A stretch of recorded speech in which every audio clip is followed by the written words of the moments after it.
Bueno, estamos con Magalí en el estudio que nos trae un informe, ¿puede ser? ¿Estoy hablando bien? Así es, Mira es vos. un informe. Acerca de...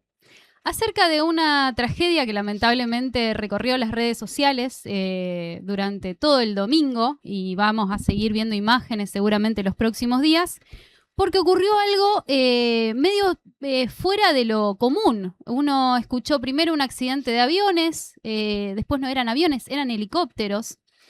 Y al igual que muchísimas personas, ustedes me dirán cómo recibieron la noticia ustedes. Yo la verdad que no tenía idea de quiénes eran estas personas haciendo este viaje.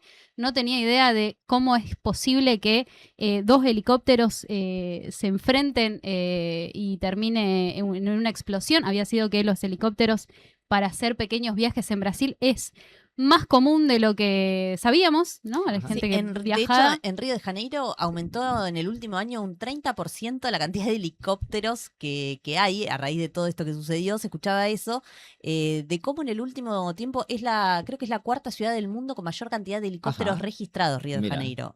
Una cosa ridícula, si se Sí. quiere, ¿no? Porque es Innecesario. medio absurdo, sí, absolutamente innecesario. Es como un taxi, se toman helicópteros Sí. como taxis. No, Ni siquiera no lo hagan. no Siempre lo hagan. es un medio de transporte. A mí no me gustó nunca el helicóptero. Y da miedo. Supuestamente es muy seguro, Sí, siempre pero y se cuando haya sacu- todo un equipo una empresa enorme con un equipo de gente haciendo el mantenimiento que Sí. corresponde. se sacude Cosa que en un mucho el helicóptero taxi de Río de Janeiro no creo que pase. No, dificilísimo. De hecho, algo de esto están Tal investigando, cual. todavía no se sabe exactamente, así que no es la información que vamos a dar a continuación, pero me pasó algo respecto de esta noticia que tiene que ver con una reflexión que venimos haciendo, me parece, siempre sobre estos jóvenes que se crían con las redes sociales, que se crían en el mundo de Internet y cómo sus vidas se transforman. Resulta que me pasó a mí, y ustedes me contarán si les pasó a ustedes también, yo estaba llena de prejuicios. Primero, Yo estoy. Sí, yo estamos- sigo, Yo Me evitan. seguí chusmeando y mis prejuicios siguen intactos. bueno, mis prejuicios se fueron cayendo y me pasó dos cosas. Me pasó la tristeza que evidentemente genera una noticia como esta, de que personas tan jóvenes fallezcan y más de una... Por supuesto no estamos celebrando la muerte de nadie, ¿eh? Solo No. que no tengo idea de quiénes son y vi un poco lo que hacen y la verdad que Claro. nada, no hacen nada. Yo vi el titular. Se murió Gaspi. Sí, ¿quiénes son? ¿Quiénes son? Y Bueno. no indagué, no me interesó. Así que está bueno Sí. porque ahora me vas a Sí. contar. Sí. Este informe es para contarles quiénes eran estas personas y por qué efectivamente es tan doloroso que hayan partido tan jóvenes. Me parece que eran dos personas muy valiosas y que lamentablemente a veces nos quedamos con esta tapa del algoritmo, de las redes sociales, de lo inmediato, de lo superficial, de lo que no importa, y me parece que estamos condenando a toda una generación a decir que simplemente porque son jóvenes y están haciendo cosas con el teléfono y tal, seguramente están haciendo pavadas, seguramente... ¿Yo qué pensé? Yo dije, estaban paveando con dos helicópteros, habrán querido hacer una toma rara y explotó todo. Equivocación, no fue lo que pasó. Bueno, les voy a contar primero quién es esta persona que es la más renombrada. Hay dos argentinos que fallecieron, hay uno del que se está hablando muchísimo, que es este Gaspi, que ahora les voy a contar quién es, y después está Lucas Vinale, que era un realizador audiovisual tremendo, que ya pasaremos también a su historia. Son 6 los fallecidos en total. Son 6 los Sí. fallecidos en total. En uno de los helicópteros iba solamente el conductor, digamos, y en el otro helicóptero iba esta comitiva, donde además había un cantante yanqui, había un productor brasileño, estos dos jóvenes y el conductor, ¿no? Ese era el grupo. Bueno, ¿quién es Gaspar? Porque Gaspi había sido que es solamente un personaje de ficción. Gaspi nunca existió. El que sí existía y el que estaba detrás de esta idea de generar algún tipo de vista contenido en las redes sociales, era este joven que a sus 17 años comenzó a hacer contenido en YouTube. Y si yo les digo que hay una persona que tiene un alcance de 11 millones de visualizaciones y les digo que no ganó un peso, ¿ustedes me creen? Sí. Bueno, vamos a explicar por qué puede pasar eso. Ahí lo que estamos viendo, luego vamos a hablar también de este primer largometraje que es el que hizo Lucas Vinale. Bueno, Gaspi tiene una historia de vida, como pueden tener muchos jóvenes en este país, que es que ha sido criado solamente por su madre y un chico que no pudo terminar el secundario por las incesantes mudanzas que ha tenido en su vida. Un chico que entre los 9 y 13 años se muda con su madre al medio de la nada en Chile y construyen su casa y ahí viven un tiempo. Se vuelven a vivir de nuevo a la ciudad y a los 17 años, por cuestiones también familiares, la madre decide alquilarle un departamentito, un monoambiente, y él cuenta que ahí vive en este microcentro porteño a sus 17 años, comiendo solamente fideos, y un día baja a hacer sus compras matutinas y encuentra algo bizarro en uno de los bolichines propios de Capital Federal, donde habían juguetes y juguetes sexuales en la misma góndola, digamos.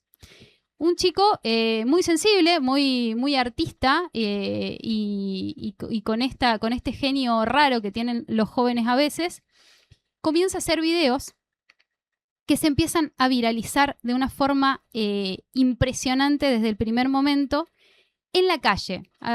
Se pone este traje tipo medio CQC, de hecho Mario Pergolini también salió a hablar de lo que le había generado a él justamente esta estética.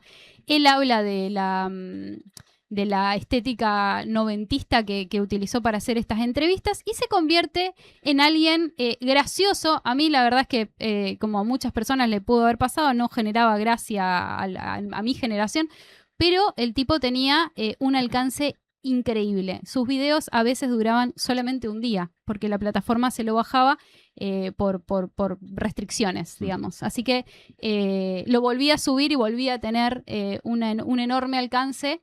Y así se fue viralizando y se fue convirtiendo como en una especie de artista de culto, creando un personaje, Gaspi, que él cuenta que lo fue diseñando con un tiempo largo, donde impostó una voz, impostó unas formas, impostó una estética.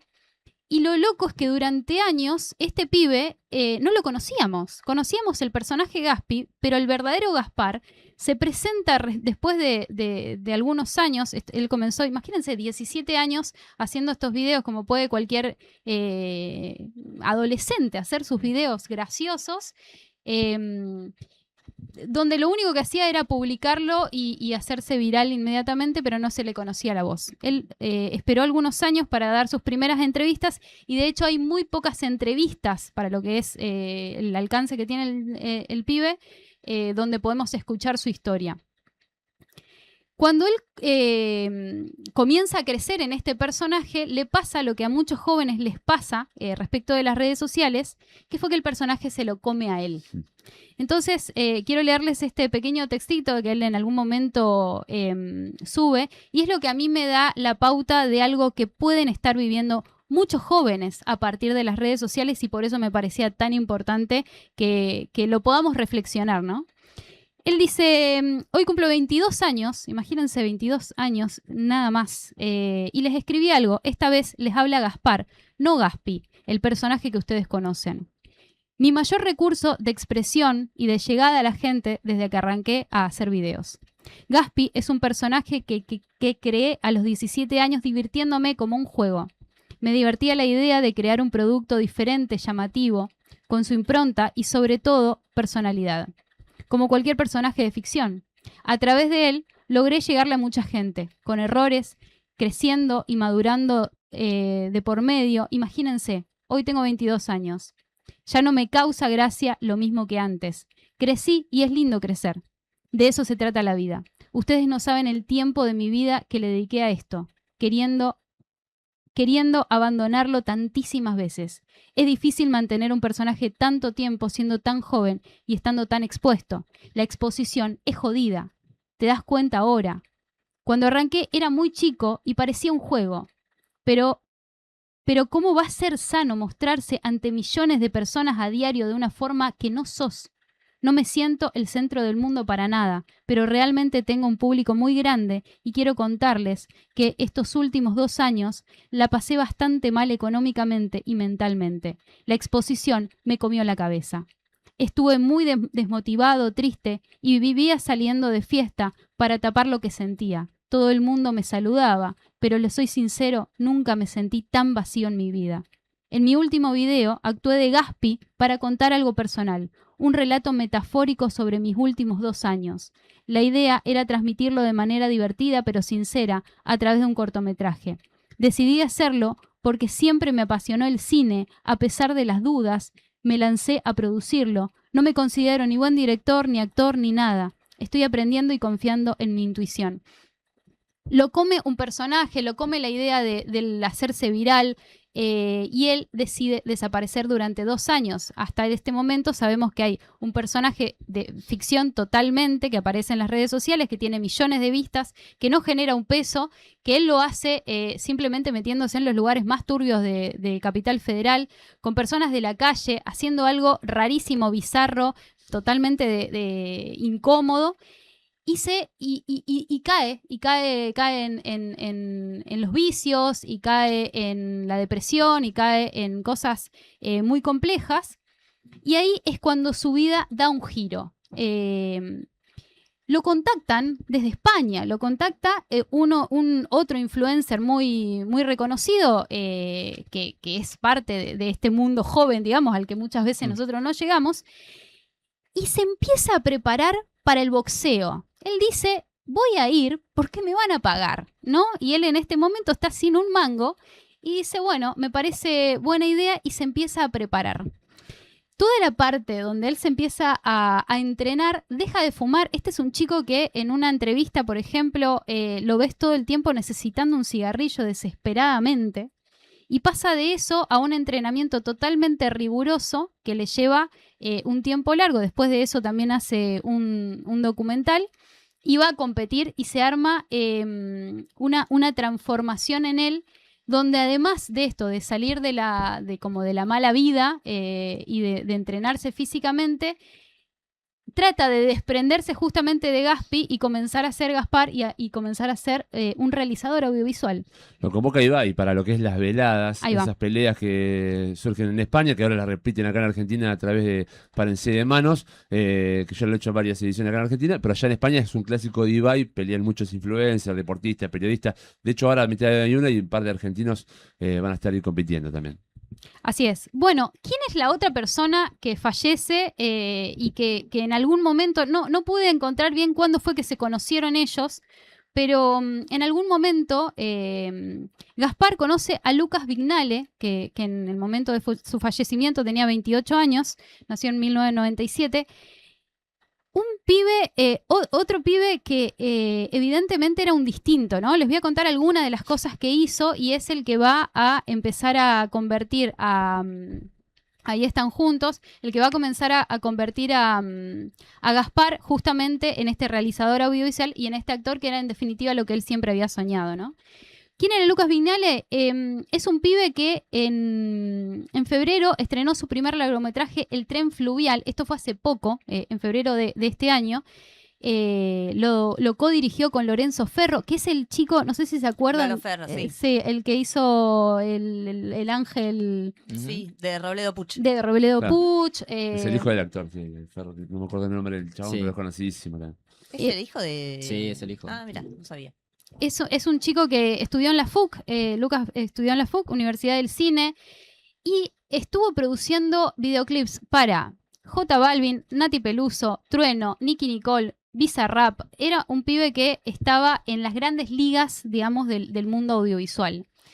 Tiene un documental que se llama Tripolar 360, que lo que hizo fue un registro del proceso creativo de la banda Señámele, ¿cómo es? Señálemelo. Señámelo. Hizo otro cortometraje que se llamó La Pasión, que lo hizo también con Lorenzo Ferro, con Lolo Ferro. Y El tren fluvial fue un largometraje, 28 años, un largometraje que se presenta en el Festival de Berlín. con premios, esta película que ellos cuentan, hay un montón de entrevistas, no hay un montón de entrevistas, hay muy pocas entrevistas, pero muy interesantes de ellos dos, de estos dos realizadores, de Lolo Ferro y de Lucas Vinale, hablando de cómo hacen este trabajo audiovisual. Y digo, cuánto prejuicio tenía yo en la cabeza, que estaba pensando que estos eran dos pibitos tontos que estaban haciendo pavadas, y estamos hablando de pibes que estudiaron en el cine, o sea, este pibe estudió cine, estaba haciendo un trabajo alucinante, poniéndole muchísimas horas. Hacer una película es muchísimo trabajo, y ahí él estaba ya presentando sus primeras obras. Cuando se juntan, hacen un corto que se llama La Vuelta de Gaspi, que era lo que estábamos mirando antes, y hacen este documental de Gaspi, el camino a la velada, donde tratan de mostrar el detrás de escena justamente de ese entrenamiento. El último trabajo que hicieron juntos ya está publicado algo de eso en Blender, habían empezado a trabajar en Blender, y algunos dicen que algo de lo que estaban por salir a filmar en Brasil tenía que ver justamente con ese proyecto.